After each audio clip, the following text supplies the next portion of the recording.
Let's exercise 9.2 of your syllabus. First one question says find the ratio of the areas of similar figures if the ratio of their corresponding lengths are this one 5 parts है. Actually statement को समझने की कोशिश कीजिएगा क्या चीज हमें given है 5 पार्ट्स में. अगर हम फर्स्ट वन पार्ट को देखें ये एक रेशो गिवन है. ये किस चीज की रेशो है? कहता है if the ratio of their corresponding length. ये corresponding लेंथ की रेशो है किनकी? सिमिलर फिगर्स की. हमें क्या फाइंड करना है? हमें फाइंड करना है रेशो ऑफ देयर एरिया. हमें एरियाज नहीं फाइंड करने, हमें एरिया की रेशो फाइंड करनी है. सो दो बातें डियर स्टूडेंट्स, रेशो की बात हो रही है. किसकी रेशो? एरिया की. किसके साथ? एक रेशो के साथ. किसके? कॉरस्पॉन्डिंग लेंथ के. यानी कि हम ऐसे लिख सकते हैं कि ये है जी रेशो और इस रेशो का रिलेशन है एक और रेशो के साथ. ये रेशो किसकी है? ये है रेशो ऑफ एरियाज और ये इक्वल होती है किसके? रेशो ऑफ corresponding साइड्स के स्केयर की. सो ये रिलेशन है एरियाज की. सिमिलर फिगर्स के एरियाज की जो रेशो है वो उसी उन्हीं फिगर्स के corresponding साइड्स के रेशो के स्केयर के इक्वल होती है. सो डियर स्टूडेंट्स इसी रिलेशन को अब हम यहाँ पे यूज करने वाले हैं. ये जो corresponding साइड्स की रेशो, ये वाली जो साइड है, ये वैल्यूज हमें गिवन है. हमें इन एरियाज की रेशो फाइंड करनी है. सो फर्स्ट वन पार्ट को सोल्व करने लगे जी. देखो हम लिखेंगे we know that we know that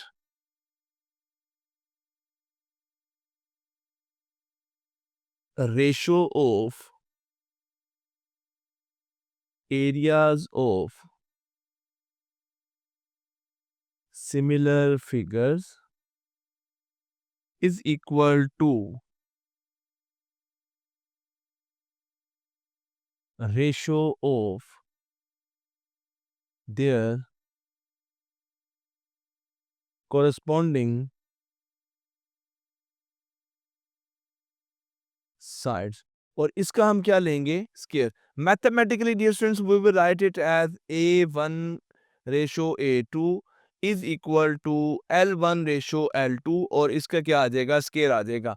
ये वैल्यू हमें गिवन है l1 l2. l1 ratio l2 की वैल्यू गिवन है here. l1 ratio l2 is equal to 1 ratio 3. ये वैल्यू यहाँ पे पुट कर देते हैं जी. a1 ratio a2 is equal to 1 ratio 3 का स्केयर ले लें तो ये आ जाएगी 1 रेशो 9. यानी कि a1 रेशो a2 ये इक्वल आ जाती है 1 रेशो 9 के. ये अब आपको डियर स्टूडेंट्स अगर अंडरस्टैंडिंग डेवलप हो गई है तो फिर रिमेनिंग पार्ट जो है वो आप आसानी सोल्व कर लेंगे. यहाँ पर अब हम डियर स्टूडेंट्स लिखेंगे here we have ratio of their corresponding lengths L1 ratio L2 which is equal to 3 ratio 4. We know that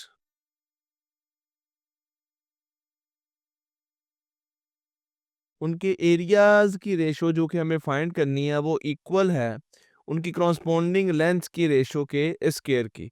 तो बस अब वैल्यू पुट करें L1 रेशो L2 3 रेशो 4 है और इसका स्केयर जब हम ले लेंगे इट विल बी 9 रेशो और 16. This is a ratio of their area A1 ratio A2. Third part है जी. थर्ड पार्ट में 2 रेशो 7 है. Again here L1 ratio L2 is equal to 2 ratio 7 as A1 ratio A2 is equal to L1 ratio L2 का square लेना है जी. यानी कि 2 ratio 7 का square ले लिया which is equal to 4 by 49. This is the ratio of their areas. Fourth part है जी. जैसे मैंने बताया कि फर्स्ट पार्ट आपको समझ आ गया what is the relation between the ratio of area and ratio of there corresponding lengths. तो आप रिमेनिंग पार्ट्स आसानी जो है वो कर लेंगे. सेम इसी तरह हम इस पार्ट को सोल्व कर लेते हैं जी. है L1 ratio L2 is equal to 8 ratio 9 as ratio of their areas is equal to ratio square of ratio of their corresponding length values put करें 8:9 स्केयर आ जाएगा 8 का स्केयर 64 है और 9 का स्केयर डियर स्टूडेंट्स 81 है this is the ratio of their area so question number 1 complete हुआ next move करते हैं towards the question number 2 and question number 2 says find the unknown in the following figures अब ये आपकी text book में statement के साथ statement just इतनी है find the unknown in the following figures वो फिगर्स कौन सी हैं 1 2 3 4 5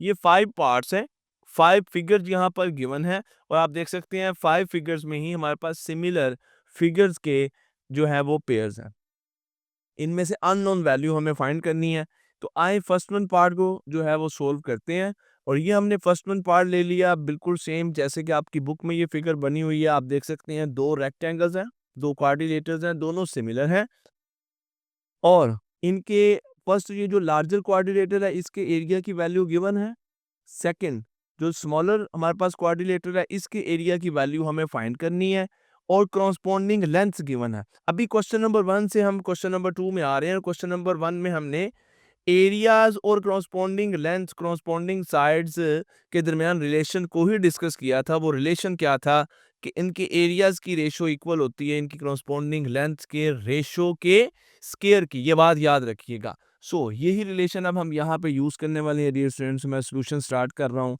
फर्स्ट पार्ट है क्वेश्चन नंबर 2 का जो इंफॉर्मेशन गिवन है फिगर में वो हम लिख लेते हैं here A1 is equal to 240 square centimetre और ये अगर A1 है तो इसकी लेंथ को फिर डियर स्टूडेंट्स हम L1 से डिनोट कर देंगे which is equal to 10 centimetre A2 हमें फाइंड करना है A2 अननोन है और ये अगर इसको A2 से यानी कि ये स्मॉलर हमारे पास क्वाड्रिलेटर है इसके एरिया को अगर A2 से डिनोट किया है तो फिर इसकी लेंथ को L2 से डिनोट कर देंगे which is equal to 6 centimetre क्या रिलेशन है जी जरा मुझे बताइएगा रेशो एरियाज की रेशो ये देखिए मैंने एरियाज की रेशो लिख दी और ये रेशो है इनकी करस्पॉन्डिंग लेंथ की क्या ये इक्वल होती है नहीं ये इक्वल नहीं होती ये इक्वल कब होंगी जब हम लेंथ के रेशो की क्या ले लेंगे स्केल ले लेंगे ये डियर स्टूडेंट्स हमारे पास क्या होता है फॉर्मूला होता है तो आए जी अब यहाँ पर वैल्यूज पुट करते हैं A1 की वैल्यू हमारे पास है विच इज 240 A2 की वैल्यू हमें फाइंड करनी है L1 की वैल्यू हमारे पास है जी 10 L2 की वैल्यू भी हमारे पास है 6 और स्केयर एज इट इज आ जाएगा जी अब ये रिलेशन कुछ इस तरह से बन गया 240 by A2 is equal to 10 का स्केयर 100 और 6 का स्केयर 36 आ जाएगा अब ये स्टूडेंट्स A2 की वैल्यू निकालनी है तो A2 की वैल्यू कैसे आएगी A2 इज इक्वल टू देखें A2 इस साइड पे आ जाएगा 100 और 36 इस साइड पे आएंगे तो A2 इस साइड पे आके ऊपर मल्टीप्लाई होगा और 100 इधर आके डिवाइड करेगा 36 इधर आके मल्टीप्लाई करेगा it will B 240 multiply by 36 and divided by 100 तो 240 को डियर स्टूडेंट 36 के साथ मल्टीप्लाई करें 100 पे डिवाइड करें द रिजल्ट इज 86.4 और यूनिट्स है यहाँ पर स्क्वायर सेंटीमीटर सो इस तरह हमने A2 की वैल्यू जो है यहाँ पर फाइंड कर ली आए सेकंड फिगर को देखते हैं और सेकंड फिगर में अगेन आप देखें दो सिमिलर ट्रायंगल्स हैं A1 की वैल्यू गिवन है A2 अननोन है जो कि हमें फाइंड करना है दोनों ट्रायंगल्स के करस्पॉन्डिंग साइड्स यानी कि L1 और L2 की लेंथ भी हमें यहाँ पर गिवन है तो सेम सिमिलर ही क्वेश्चन है क्वेश्चन जो है ये बन गया हमारे पास क्वेश्चन नंबर 2 के पार्ट 1 की तरह सो हम लिखेंगे जी we have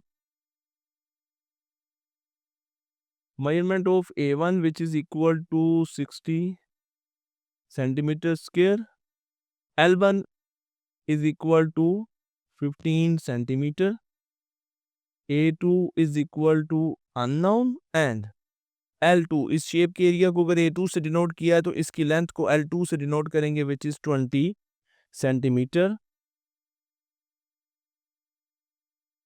we know that ratio of areas of similar figure is equal to square of ratio of their corresponding sides मैं यहाँ पे वैल्यूज पुट कर रहा हूँ A1 की वैल्यू क्या है जी 60 A2 की वैल्यू हमें यहाँ पे फाइंड करनी है L1 is 15 and L2 is 20 और यहाँ पे स्केयर भी as it is so 60/A2 is equal to 15 का स्क्वायर डियर फ्रेंड्स हमारे पास वैल्यू आती है 15 के स्क्वायर की 225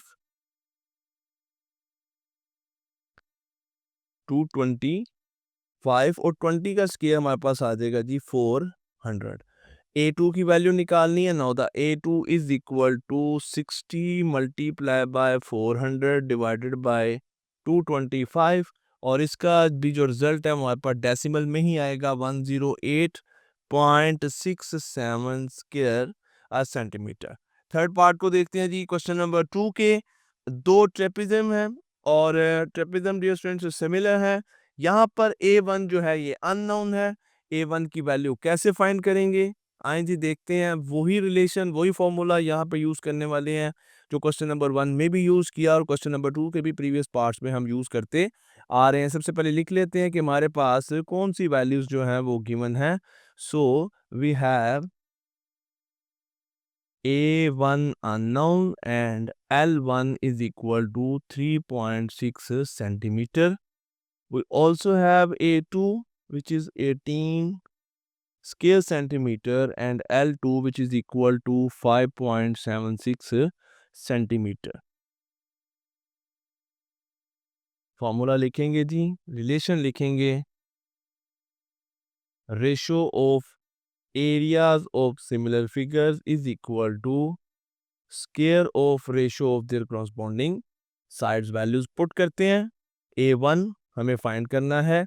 A2 की वैल्यू यहाँ पर गिवन है which is 18 is equal to L1 is 3.6। देखिए ना, अगर हमने A1 ओवर A2 लिया है तो इधर भी L1 ओवर L2 लेना है। ओके, तो 3.6 आ गया और L2 की वैल्यू क्या है जी 5.76 और ये इसका क्या आ गया जी हमारे पास स्क्वायर आ गया। So now A1 is equal to, लीजिए स्टूडेंट्स 3.6 का मुझे जरा स्क्वायर बताइएगा। 3.6 का स्क्वायर आता है जी हमारे पास 12.96 ओवर 5.76 का कैलकुलेटर से आप स्क्वायर देख लें तो 33 point something 33 point I think 18 और 19 आएगा। अच्छा A1 इधर डिवीजन में 18 था वो कहाँ गया? वो इस साइड पे आएगा और मल्टीप्लाई हो जाएगा ताकि हम A1 की वैल्यू निकाल सकें। सो अगेन कैलकुलेटर पे इस वैल्यू को इससे मल्टीप्लाई करें और 33.18 पे जब आप डिवाइड करेंगे then we have the result 7.03 square centimetre. Next part number 4 है डियर स्टूडेंट्स और पार्ट नंबर 4 में कॉन्स गिवन है, सिमिलर कॉन्स हैं और यहाँ पर A1 जो है ये अननोन है। Very simple,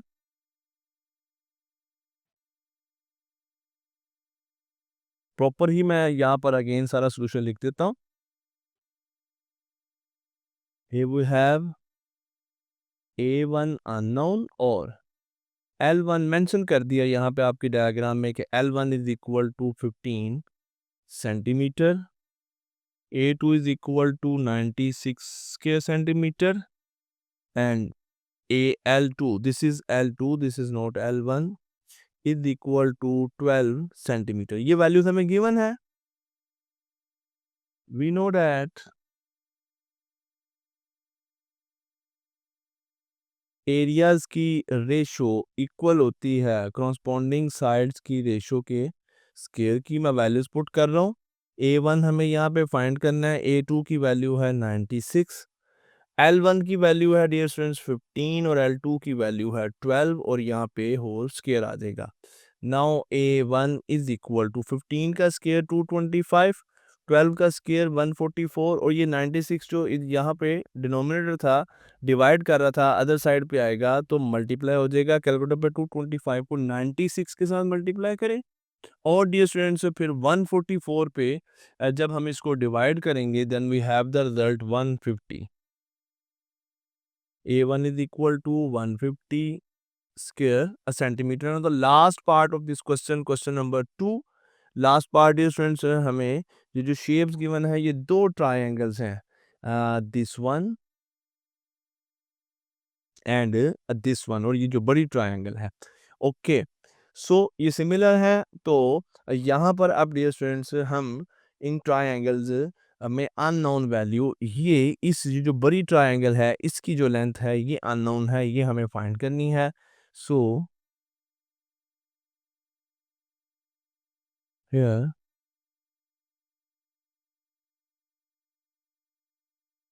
we have A1 is equal to, अब ये मिक्स्ड फ्रैक्शन है 3 एंड 4/7. तो इसको डियर फ्रेंड्स हम कुछ इस तरह से लिख लेंगे, 3 is 7 21 and plus 4 25/7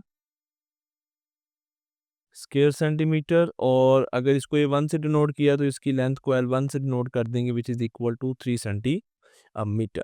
next dear friends यहाँ पे अब देखते हैं जी, ये हमारे पास A2 की वैल्यू गिवन है, A2 is equal to 63 square centimetre, और ये L हमें फाइंड करना है जो कि L2 है.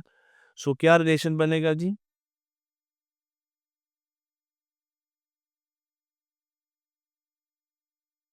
we know that for similar figures, similar figures के लिए क्या हमारे पास रिलेशन होता है जी, कि अगर हम इनके एरियाज की रेशो लेंगे तो वो सिमिलर फिगर्स की कॉरस्पॉन्डिंग साइड्स की रेशो के स्क्वायर के इक्वल है आएगा. सो जी A1 रेशो A2, अब A1 की वैल्यू क्या है जी, इट इज़ 25/7, A2 की वैल्यू क्या है जी 63, L1 की वैल्यू है 3 और L2 की वैल्यू हमें फाइंड करनी है, और यहाँ पर स्क्वायर जो है वो एज इट इज़ आ जाएगा. ओके, इसको थोड़ा सा सिंप्लीफाई कर लेते हैं, ये 7 नीचे आ जाएगा तो it will be 25/63 multiply by 7 which is equal to 9/L2 का स्क्वायर. हमें L2 की वैल्यू निकालनी है, तो ये डियर स्टूडेंट जो L2 है इसको हम अदर साइड पे ले जाते हैं, इस साइड पे ले आते हैं, और ये वैल्यू इस साइड पे ले आएंगे. तो अभी ये L2 का स्क्वायर ही है, ये इस साइड पे आएगा, और 9 ये वैल्यूज इस साइड पे आ जाएंगी. 63 और 7 इस तरह मल्टीप्लाई और 25 इनको डिवाइड करेगा, तो डियर स्टूडेंट्स L2 के स्क्वायर की वैल्यू हमारे पास आ जाती है 52.92 अप्रोक्सीमेटली, यही वैल्यू आ गई. ये L2 के स्क्वायर की वैल्यू है, तो बोथ साइड पे क्या ले लेंगे, नेक्स्ट स्टेप में स्क्वायर रूट ले लेंगे. Then L2 is equal to measurement of L2 is equal to 9 point, it will be 7.27 7.27 square centimetre. Question number 2 complete हुआ. Next question number 3, and question number 3 says given that area of triangle ABC is equal to 36 square centimeter, measurement of AB, this measurement of BD, this find.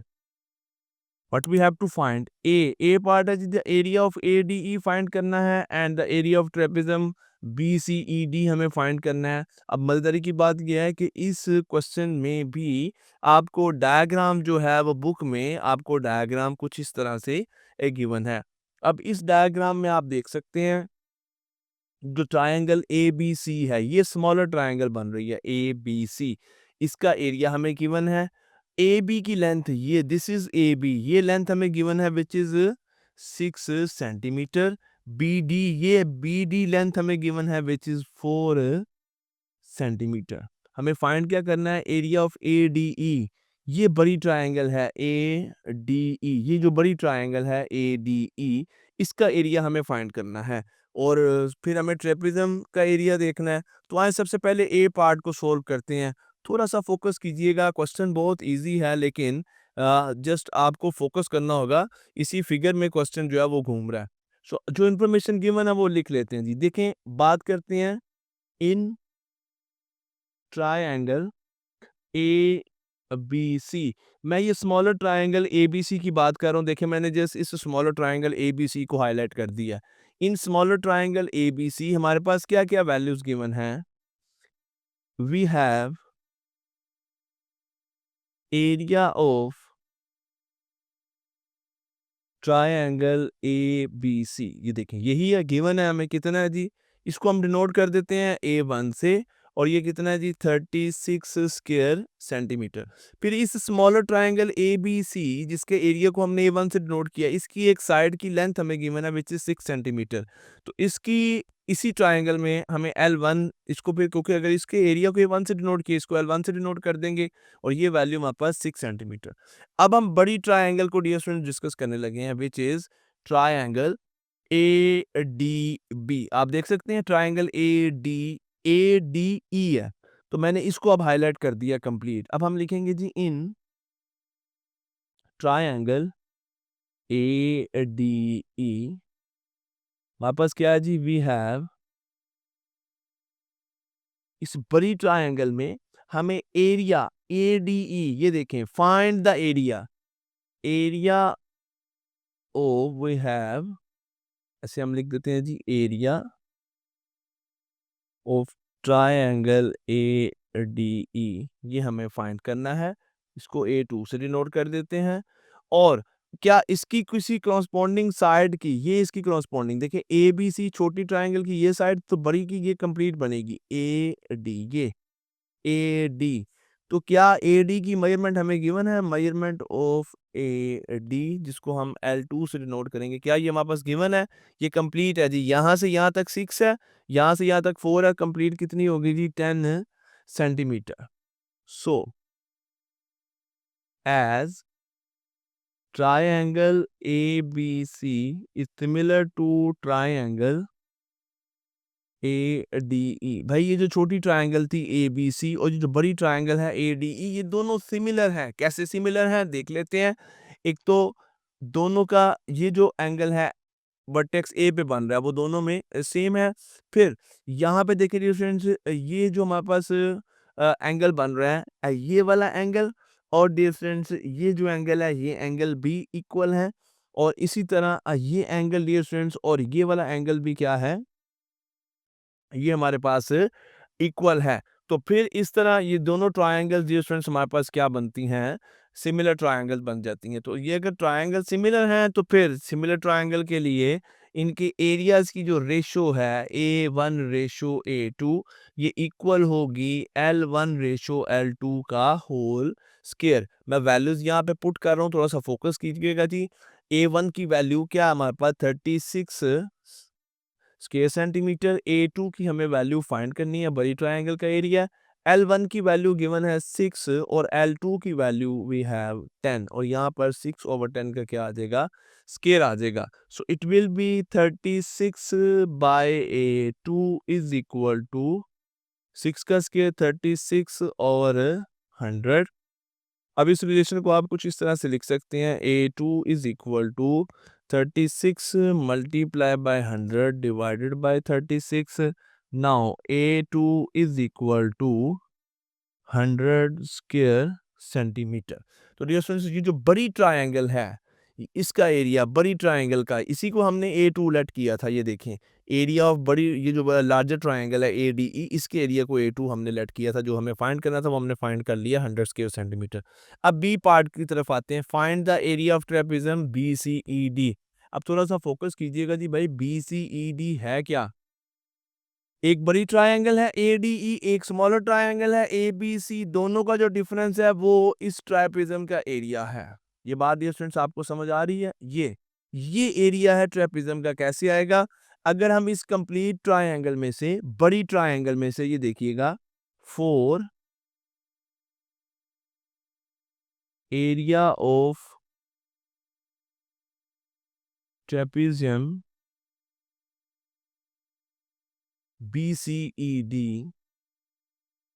हमें क्या करना होगा, जो बड़ी triangle है triangle ADE, उसके area में से, एरिया ऑफ ADE में से हमें सब्ट्रैक्ट कर देना है छोटी ट्रायंगल को। अगर हम सब्ट्रैक्ट कर दें एरिया ऑफ ट्रायंगल ABC, तो बाकी ये एरिया रह जाएगा। जी डियर स्टूडेंट्स, ADE का एरिया हमने खुद फाइंड किया 100 है, और ABC का एरिया क्वेश्चन में गिवन था 36। So 100 minus 36 is equal to 64 square centimetre. This is the area for this trapezium BCED।